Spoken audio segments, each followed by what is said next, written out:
Welcome to Stress-Free IEP.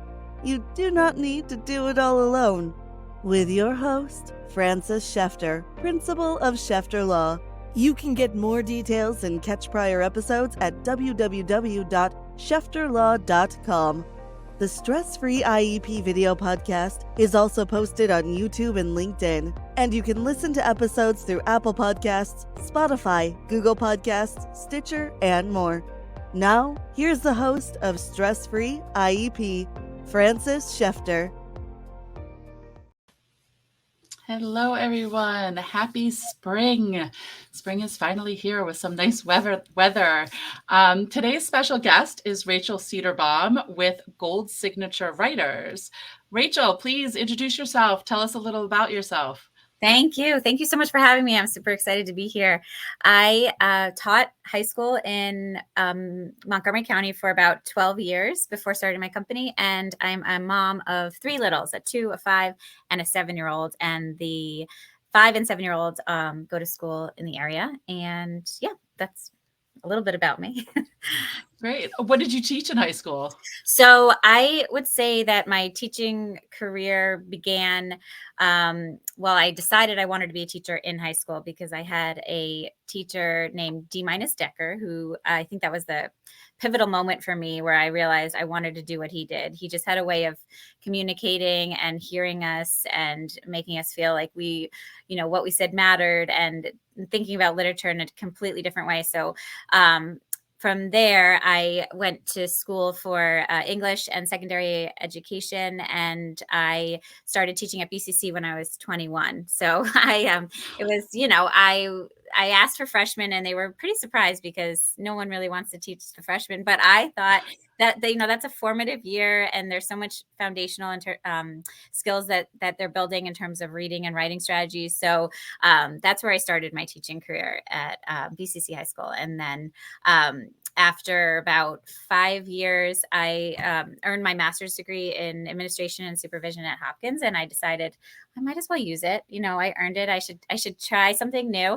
And I left teaching and I went to become a middle years program coordinator as part of the IB program. And I think maybe day 3, I realized it was a mistake because I think kids are where it's at. I don't know. I really loved the classroom and I loved teaching. And I thought this would be a new challenge. But I was still really young. I was 26, and the teachers I was training, they probably had about 10, 15 years of experience on me. And, I should preface this with, I think teachers work harder than anyone in terms of planning, grading, prepping, regular communication, connection with students. There's a lot that goes into it. And my job was to get them to work more and not necessarily smarter. So I didn't last very long. I lasted a year, and then I went back to teaching at Walter Johnson High School. It sounds similar to my story before law school because I was in the classroom for 7 years in Liberty City in Miami, and High Point Sienna Park people. Sorry, I think some of them are probably watching. I was at Sienna Park, and then decided I wanted to change and I wanted to be closer to my parents. So I moved up to Palm Beach County, where I originally was teaching middle and high school special ed, but then within a few months, I became the special ed coordinator for 2 years. And the person above me, like at district level, was leaving, and she was kind of trying to get me to take over her position. I'm like, this just doesn't feel right. No. And I wound up going to law school because that made sense for me. I'm not sure why, but I love it. And I'm so happy because this is what I'm meant to be, Yes. It's about the kids. It's all It about is. It is about the kids. And I feel like you have to try new things though and see and to learn it the hard way almost, I'm sure once you were there, it's not for me. Yeah. And I mean, what I love about it is that just because you chose one path doesn't mean you have to stay on it. Exactly. You can swerve, you can pivot, you can do whatever you want. Exactly. So what got you to decide to start your company? Like, how did you start it? Why did you decide the name? And so I was always Miss Gold for many, many years. That was my maiden name, and I felt very attached to that name. And but then I fell in love with my husband, and I changed my name. But so the interesting thing was when I was teaching, I in my late 20s, a lot of my friends started getting married in quick succession, and I needed to figure out how to afford, the bridesmaid dress, the bachelorette party, the bridal shower, and I didn't have the income. So I started tutoring to supplement my income, and I loved it. I absolutely loved it. So I started with 2 students at one point a week, and then I took on 4, and then 6, and then 8. I think I was teaching full time and then tutoring every afternoon and evening at a certain point. And it was a lot, but I really, really loved it. And but then we got married and I had a baby, and that he was kind of a game changer for me. So I decided, okay, well, I'm going to teach part-time and I'm going to tutor. So I was doing both of those things. But of course that makes more than full-time. I was starting at 7 and getting home after 8. And I think the pivotal moment for me was when I was driving all over the DMV. So it was just me for a lot of years. And I pulled up to my third house, and I was, pumping while driving because I was breastfeeding my child. And I get Been there, done that. yes, so I wouldn't recommend it, but I get there and it's 8:00 at night. I haven't seen my baby. I was teaching, and now I was about to walk into the house, and I was trying to scramble to, take it off of me, and I spilled it all over myself. Oh, no. And so I was, that's pretty much my story. That is when you're allowed to cry over spilt milk. 100%. You work so hard for it. Yeah. You're getting weird looks from people driving next to you. But yeah, so I had breast milk all over me, and it was 8:00 at night. And I think that was the moment I realized I have to pick one. I can't do both anymore. I can't teach and tutor. And I loved both things. I really loved teaching, and it was part of my identity at that point. But I wanted a bit more of a balance, which, I think is kind of like a magical unicorn for parents anyway. But I did want that. And I realized that maybe tutoring would be more sustainable, and it felt really risky at the time, but I left teaching and I started tutoring by myself. And that's how it started. But then when I had my daughter and my son and they started to become school aged, I realized I wasn't seeing them at all because I was working when they were at home and I was missing bedtime. And so, and then flash forward to my third kid, and I didn't want to leave my tutoring students because at that point I had about 15 students a week. But there's no maternity leave when you're self-employed. So Right. I realized, well, if I'm going to do this, I need a replacement. I don't want to leave my kids for 3 months without support. And I wanted some time with my newborn. So I hired one person, and he started it all. So he's phenomenal. I got connected to him. He's a graduate student at UVA, and he had some flexibility in his schedule. He's getting his PhD, and he took over all 15 of my students. They loved him. A lot of them stayed with him, which was amazing. And he kind of broke the ice. I realized, okay, well, maybe I don't have to do it all myself. Maybe there's a way to work a little bit smarter and have some time with my, then very, very young kids. And this was 2020. So the world had just fallen apart and people were virtual. I hired him, and then I hired a couple more, and then 5 turned to 10 and 10 turned to 20. And now I have a team of 40 educators. 40? Yes, 40 educators. Wow. They're all, I'd say 90% of them are classroom teachers, and it's been super fun. So Awesome. So then they can pick and choose and not have to work the insane hours of running our own business. exactly. And I'm pretty flexible. So some of them, they only want to work with 1 or 2 students. And that's all they can take on. And I'm totally respectful of that because I think again, it's so hard teaching full-time and tutoring. So some of them work with 8 to 10 students. It's very flexible, which is nice. Yeah, I remember those days. I think all first couple of years teaching, you did something. Right. I taught Hebrew school, I tutored, you do a little of all of it. You do all of it, and you cry a lot, but you get through it. Yeah. Yep. And we started my firm started around the same time as you. Oh, wow. Yeah, because I was doing a full-time job, document review, miserable. But I was doing a full-time job most of the time. And then when I was getting pregnant with my daughter, my husband's like, my husband and I had just gotten married, and where he's like, let it go. I can support us. And that was it. So, so my baby and my law firm have like grown up, Yes, they're Um, both your babies. I know that feeling. Yep, exactly. And she's 8, and then I have a 5-year-old also. Amazing. I shouldn't say 8. She will be 9 in 3 days. Oh my goodness.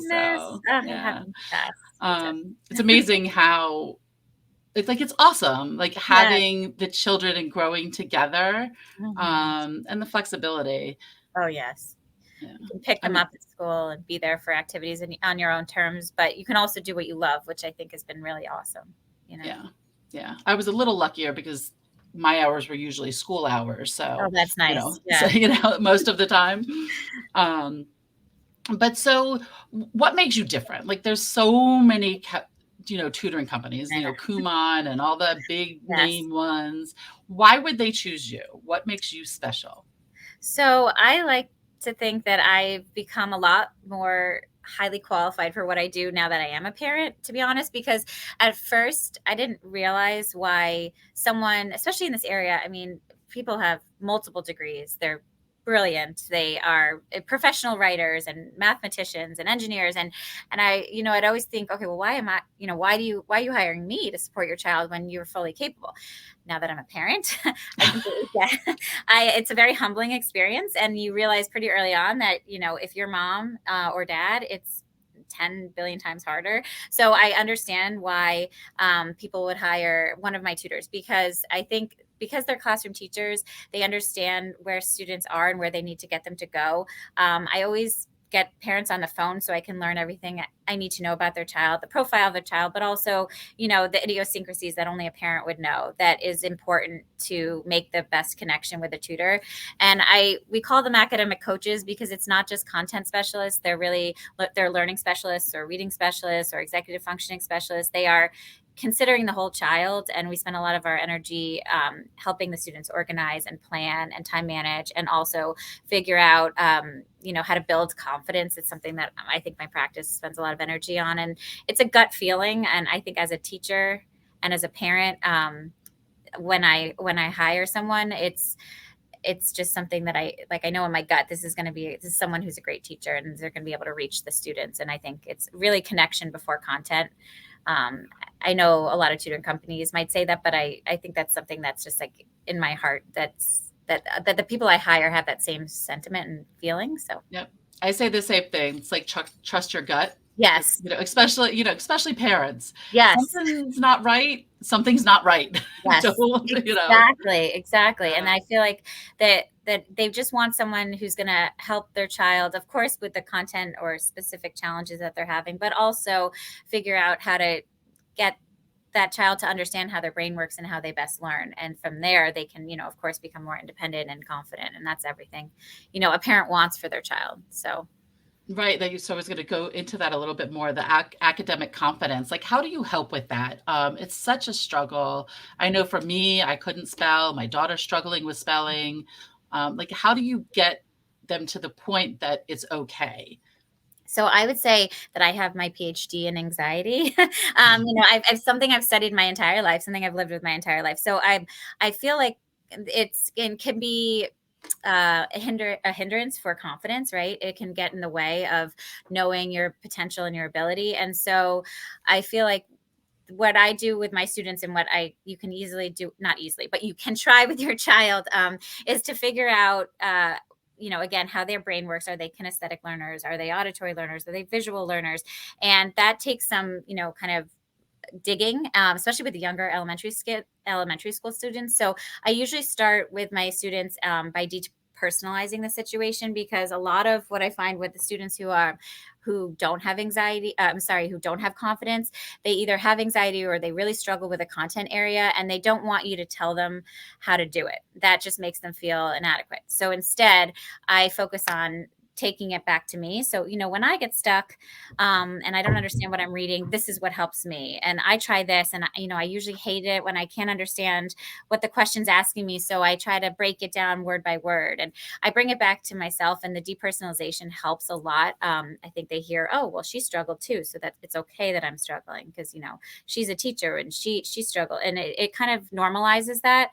And then I think a lot of what I do to build confidence is to figure out what strategy is going to work best for that child. So, I think as parents, we're guilty of this sometimes. We think, oh, well, in the 90s, we used flashcards, so we suggest that to our child, and, it's 2023 and things have changed. There's Quizlet, there's a billion other things that they can use. And so it's trying to understand what works best for your kids. So if they're an extrovert, maybe suggesting that they learn with a friend, right? And because that's how they're going to remember and retain the information. A lot of it is, especially if the kid is anxious or struggles with testing anxiety, is figuring out kind of like a scavenger hunt for an elementary school kid. What's going to be on the test? Let's look at the portal together. Let's figure out, is it going to be multiple choice? Is it going to be short answer? Let's look at the study guides, because I bet we can figure out the content of the exam. And that previewing and kind of prepping like you would do for a kid, who has social anxiety or whatever it is, makes them feel more empowered. Like, okay, well, I know what's going to be on it. I'm ready. I've done this before. It's kind of like a little pep talk. So it's not just the skill building, it's the figuring out the specific strategy that will make that child feel most successful. And sometimes it's giving them tools, like telling them they can voice record if they're staring at a blank screen. A lot of my students, I do that with them because they can dictate an entire essay to me, but they can't get the writing on paper. So I tell them, to voice record. And so it's figuring out my child, what they need, and then helping them build that skill. So again, it of course goes hand in hand with the confidence once they feel like they figured it out.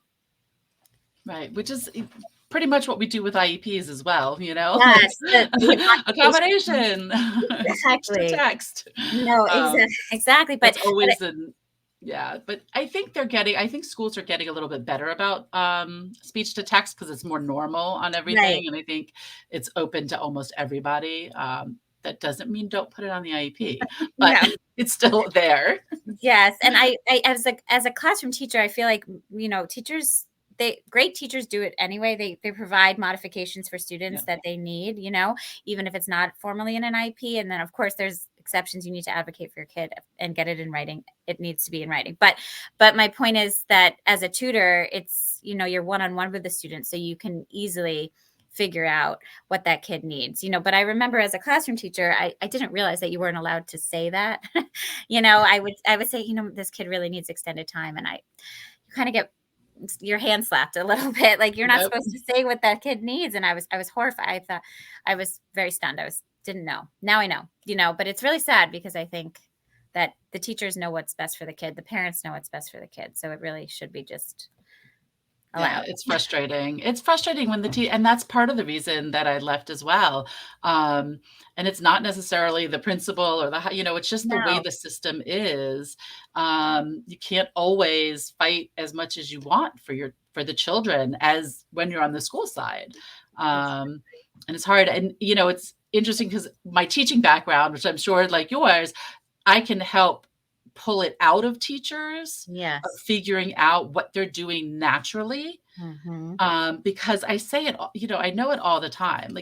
Like you said it, the good teachers, most teachers have those accommodations. They do that stuff. They do the frequent check-ins. And so it'll be something like, would you ever check in with them? How often?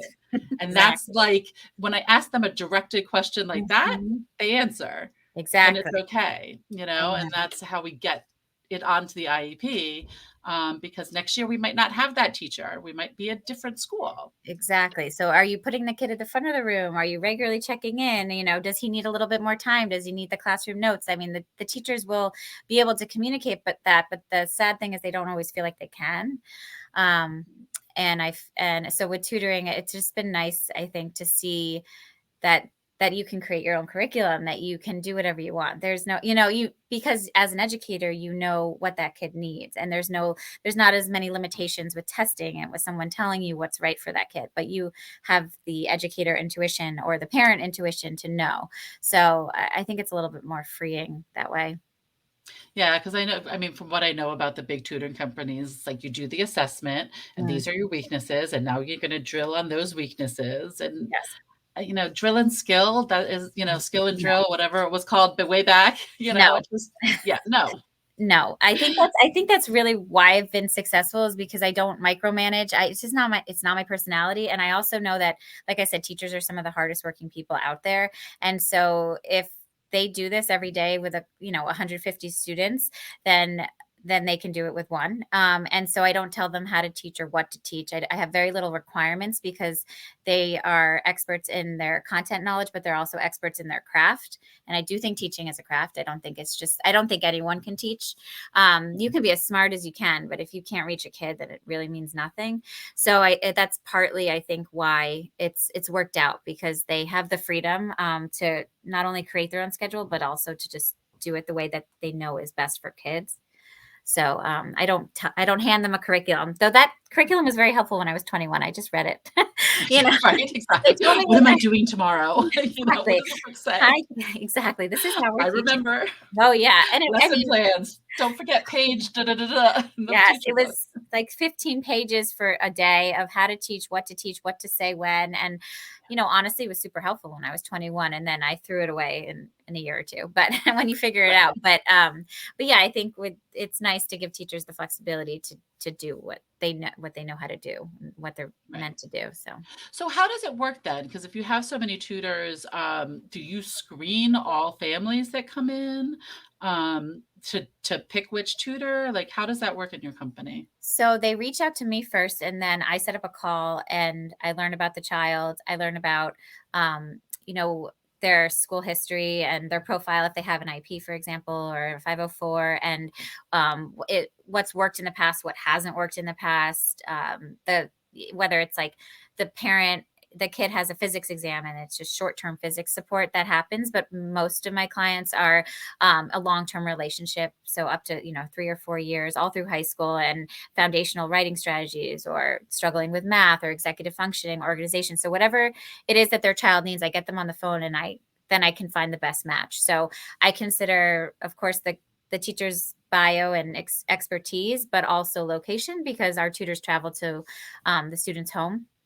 So they're in person. Oh yeah, they're in person. I'd say 3 of them are remote because they're getting their PhD at UVA, and they have some clients, but for the most part, post-pandemic, I find that parents are Zoomed out. So kids are Zoomed out. Everyone's Zoomed out. All of us. Exactly. So they know. So the demand has mostly been in person, and the tutors go to their home or a private location, like a public location like a library or a coffee shop. But for the most part, it's in home, and it's based on the expertise of the tutor and the profile of the student, and what's going to be the best match. And I always tell a parent, if it's not a good fit, let me know. Sometimes that rarely happens, but if it does, I want them to feel comfortable, because again, this is going to be a long-term relationship, and I want the kid to feel like this is the best match. And so there's flexibility there. Right. That is always the hardest thing with the best match, because, I have this, like, when I talk about placements in schools, that the school's not meeting the child's needs. I know the teacher brain in me goes, I am. Yes, I am. I'm doing what you know what I mean? And like, that's the thing. We know it's not on the teachers. No. Like, you are doing the best you can. We know that you are. Exactly. But this child needs more. And you physically can't give more because you have 25 other students. Exactly. I know. And sometimes it's having the honest conversation with yourself about it, right? Like, this is just not going to work. And it is not a personal thing. It's not necessarily the tutor's fault either, right? It's just not a good personality match, right? They might have. Right. It's just, we all have that. Get along with coworkers, bosses, whatever it is. You get along with some, you don't get along with some. Why do we force kids to get along with? No. Yes. And I find that a lot of the, what's important to me is the feedback to parents, because, as a parent, if I'm hiring a tutor to come to my home and work with my child, I want to know exactly what you've focused on, the development areas where they're excelling, what's coming up next week in terms of classroom, content, but also just more so, how's my kid doing? Are they responding well to tutoring? What are you finding? So there's always like detailed feedback after each session, whether that's a conversation with a parent or a detailed email. I think that's super important. So just a report. So we do that as protocol, so to speak. And then I think it just means that's the only requirement I have for my tutors, that you have to you have to regularly communicate with the parents. You have to loop in the learning specialist or the teacher when possible. There has to be a team to support the child. to make sure that they're meeting their goals, whether it's an IEP goal or just a personal goal. So You just said loop in. So do your tutors work like with the school staff? yes, oftentimes they do. So, for example, the learning specialist at a private school will let the tutor know a little bit about the curriculum so that they can best design a lesson plan to individualize to that student, but also what they're learning in school. So the learning specialist will communicate with the tutor, and then oftentimes the tutor will communicate with the teacher, so they're all on the same page. That's awesome. Yeah, because that's always been the hardest thing. Occasionally, there are parents that don't want to connect the outside with the school for I whatever know. reason, and it's just I don't know why. Like it to me that just it blows my mind, I because know. you need the continuity throughout the day. If you're teaching one way and somebody else is teaching another way, you're confusing the child and they're never going to get it. Exactly. And it's also just a heads up, if the tutor's meeting with the child, they have this major essay coming up, she's noticing that they haven't read, they haven't annotated, they're really struggling with the content, or they need help with writing strategies or syntax, or it's just a heads up to the tutor. This is what I should focus on. And of course the tutor can figure that out when they look at the kid's draft or whatnot, but it just to be on the same page about the development areas and to focus, as a team. Although I understand when I was a teacher, I didn't. So again, it's a humbling experience. You Right. learn a lot as you go. And I'm on the other side, like you are. You were a special education teacher. Now you're on the other side of the IEP table. So it's a different kind of Yep. adventure. But I think it gives you the whole picture in a sense that is nice. It's valuable. Yeah. It's like, what is the saying? I wish I was as good of a parent as I was before I had children. Exactly. And reality check. I would be amazing. Right. Yes. I remember tutoring for a family, and like you said, and there was a family that they were wealthy, and I asked, I was like, why do you work? You know what I mean? Like, and she's like, to get out of here. And then she's like, and I hate the tutoring. She goes, I hate the school stuff. So Yeah. outsource it. And I think that's, and that's so important for business owners and parents. Yes. Outsource what you can. Yes, exactly. And honestly, there's some guilt that is associated with it. I feel because, I taught English for so many years, and then I'm working with my 5-year-old on reading, and she'll only work on her sight words with me while she's jumping from the couch to the like mattress in the basement. And she'll read it like in air. And I'm like, okay, well, I guess this is how we're doing it, so it's where I thought forever that I would be an amazing English teacher for my daughter. But no, I'm an amazing English teacher for anyone but my daughter.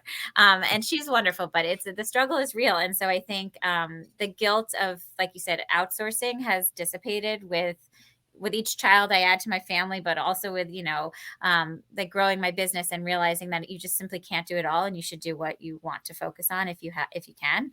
And maybe a teacher who's not mom will be a better fit, and that's okay. Right. Yeah. And it's, I remember I babysat my nephew one time, and I got him to eat green peas, and his parents were like, you did what? Wow.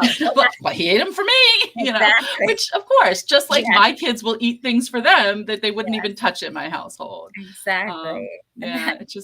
It's not mom. It's not dad. Exactly. And that's why I'm just so grateful the schools are open and running. And, when we were doing Zoom school, and when we were trying to teach our children, it's hard.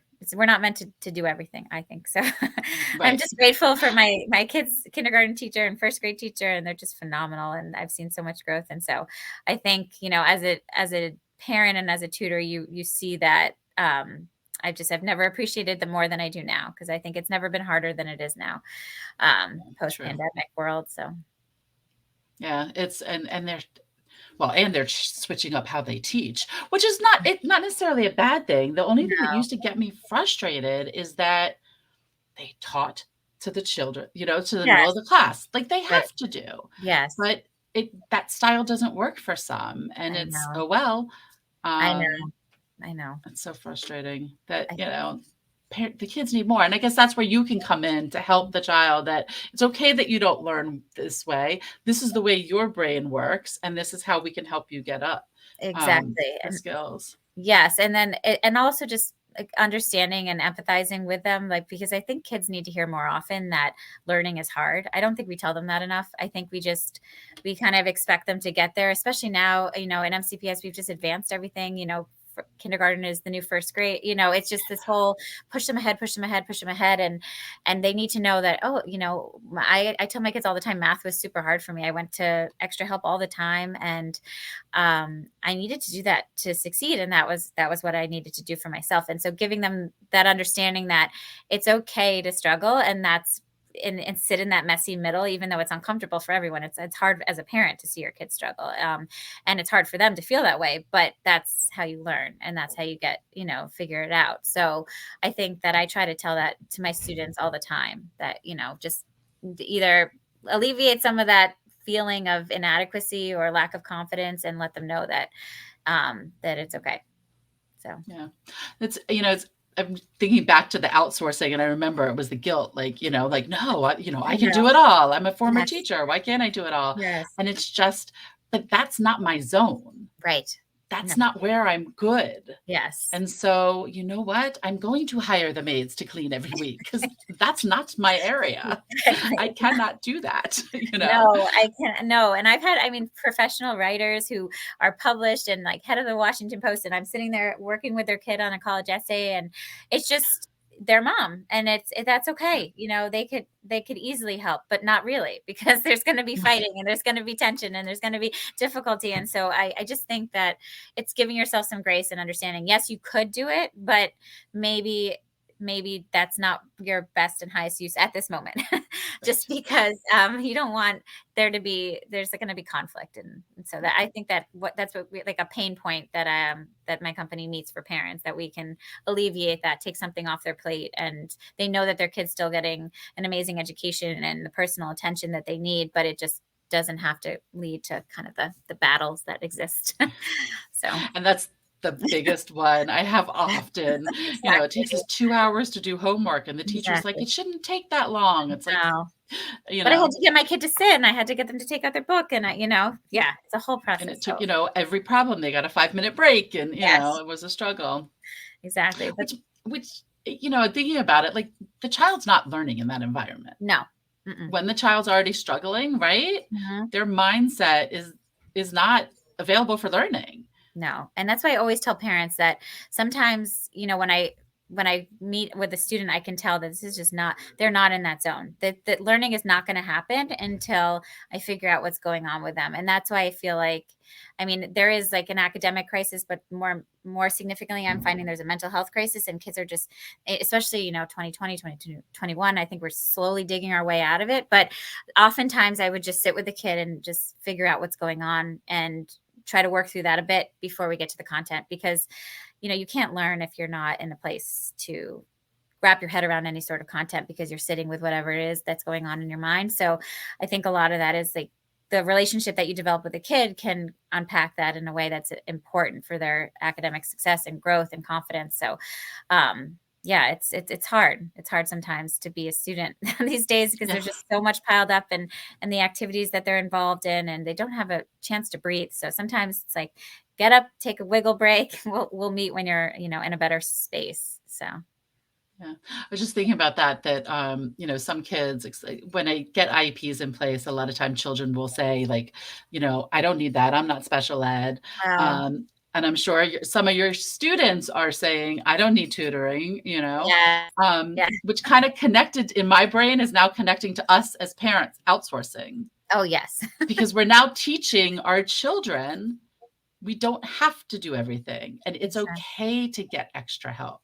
Absolutely. And I think that's really important. And it's also like with the right tutor, they're not going to, they're still doing all the work, right? They're still figuring it out on their own. They're a support system, really, an accountability partner. And that's another thing that I think makes our tutors really helpful, is they'll check in with the students, at the beginning or the end of the week. Oftentimes like shoot them a text or an email and say like, how's that paper going? So it's like, and they're not going to get the backlash that they might get from a parent.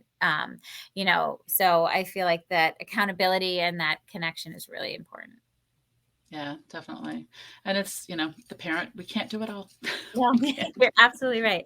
And that's okay. And that's where the support, that just like a therapist or a tutor or a health and wellness coach. I mean, there's a team of people out there. There's the reason why these professions exist, because we need Exactly. support. It's just like the human experience. So it's okay. Yeah, that's okay. And then there was one other question I was thinking about, because you said physics exam, and I'm like, I Oh, wouldn't have been able to do that.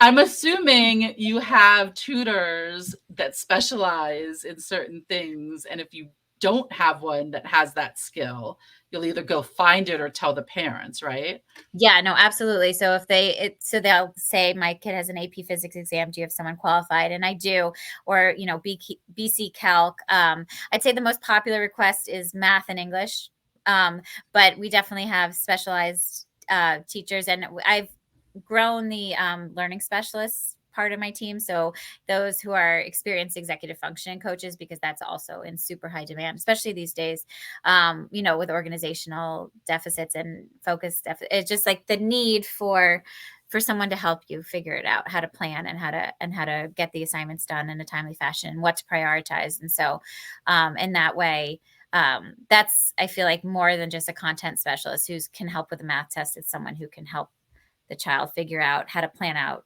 all academic subjects, right? And so Right. even if they're not, like you said, a physics professor or teacher, they can help the child figure out how to study for that exam, right? So, and Oh, I think, yeah. Okay. yeah, so I feel like honestly, I've helped students study for physics exams, and I don't understand anything about the content, but what I do understand is how to learn and how to study.